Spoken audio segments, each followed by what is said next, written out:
Okay guys, আসসালামু আলাইকুম। আমি সাথে আছি কোচি গালি বয়। আজকের বড় হলো জুবাইদ ভাই। জুবাইদ ভাই আসছে, এই যে সাথে আপুরা কিন্তু হাসি দিয়েছে। আপু ও গড হাসি দিয়েছে মানে ফেসে গিয়েছে। আমি আছি সাথে কোচি গালি বয়, ক্যামেরাম্যান ভাই আসছে। ভাই আপনার নাম জানি কি? এসপি নাইম। ভাইয়েরও কিন্তু একটা ইউটিউব চ্যানেল আছে, ভাইয়ের নাম জানি কি? এসপি নাইমি। ভাইও কিন্তু ভালো ব্লগ করে। আমি কিন্তু ছোটখাটো একজন ব্লগার, তাই বেশি কিছু বলবো না। আজকে কিন্তু জামাইয়ের খাওয়ানো। ও গাইস, মাথা নষ্ট, মুরগির লাম, ও ফো গরুর মাংস। I like it. Oh no shit guys, আমি কিন্তু খেয়ে ফেলেছি। নাহলে আমি কি ভাইয়ের সাথে, ভাইয়া একটু সুযোগ দিবেন খাওয়ার? জামাই কিছু বলেন, একটু সুযোগ দিবেন?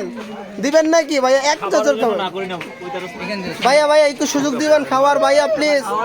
ও গাইস, আমাকে একটু সুযোগ দিয়েছে। সাথে আছে সুন্দরী আপুরা বিদেশে, মানে জামাই এখন বিদেশে। ওকে গাইস, থাকবো, 1 মিনিটের ভিডিও হয়ে গেছে। Love you.